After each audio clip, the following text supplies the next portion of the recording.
Hi, this is EJ and Samia from Turtle Tank. Welcome to another edition of T Squared Turtle Talk. And today we're going to be talking about one of my favorite things, which is the biggest mistake people make when it comes to creating new habits in their lives. This is my favorite topic, folks. It's life-changing because it's so small. It's so small that it's so big. Yeah. Yes. Yeah. So, can you talk a little bit more, EJ, about what you mean by what you just said, which is... Yeah, I think like the biggest mistake that I've seen that I've made and that I've seen other people make is when they get on the kick of like, I'm gonna like change my life around, or I'm gonna like take better care of myself.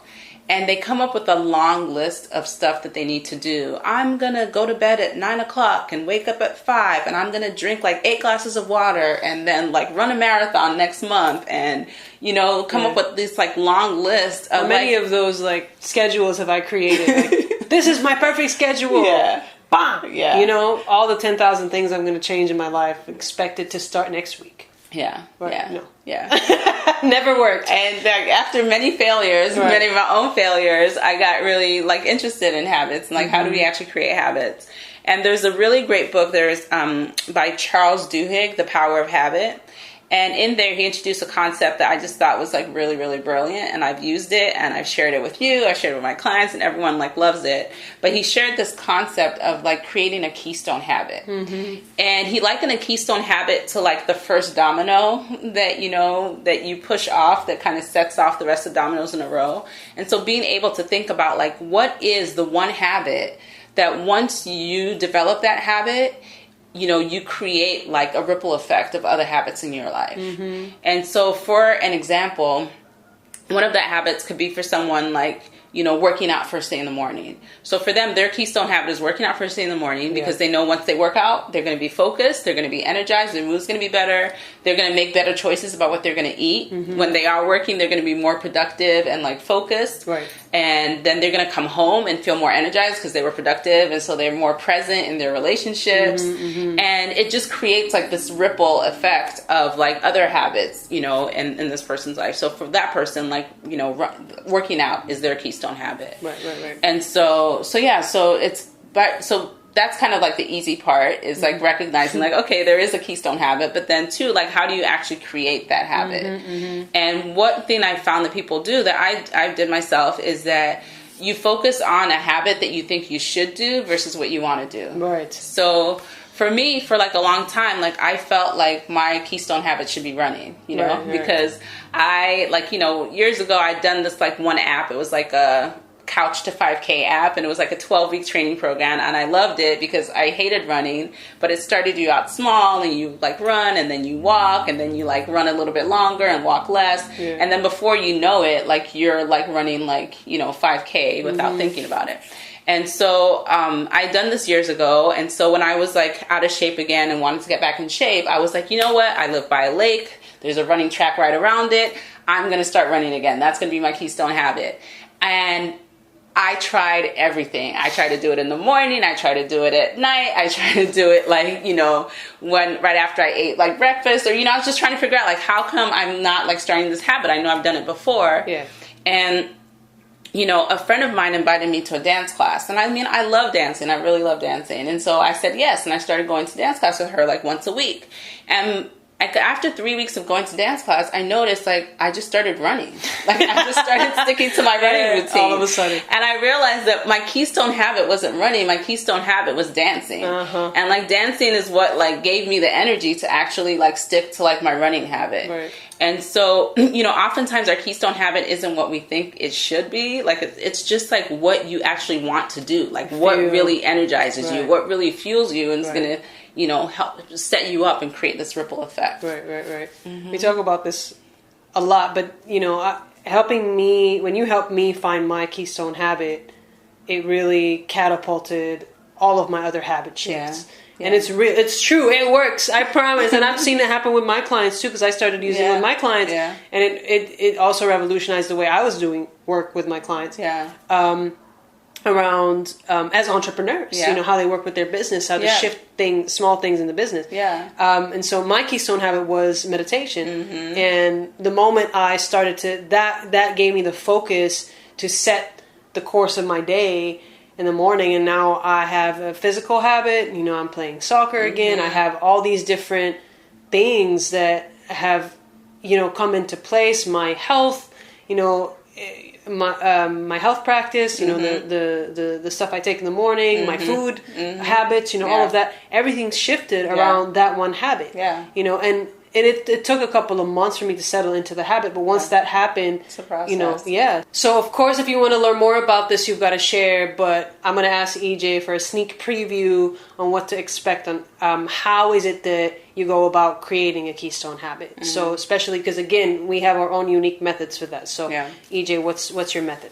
So I think my method is really based on creating your Keystone habit from the inside out. Because I think the ways that we create our habits are really like based on what Oprah says or what like the top 7 habits of like highly effective people say that we should do. And so there are these outside sources. So I kind of like bring it back in to get people clear about like, okay, what's really important to me? Like, what do I value? Instead of focusing on what do I need to do, focus on like, who do I want to be? Who do I want to be in the world? And then if I'm being that person, what do I want to create? Like, what's my vision for like my life? What's my vision for my work?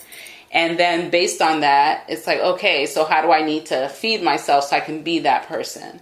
And then being able to like list, like, what are the different things that actually like feed me being that person? And then those are your list of potential Keystone habits. And then the rest is just like, one, like understanding like how to connect to your intuition and use your intuition to guide you, you know? So that's the second piece of work I have people do, is get really clear about how they're wired to tap into their intuition and make decisions that are really good for them, not based on external sources, but based on their own internal cues. And so people go through like their potential list of Keystone habits and then just pick one and experiment and just see, you know?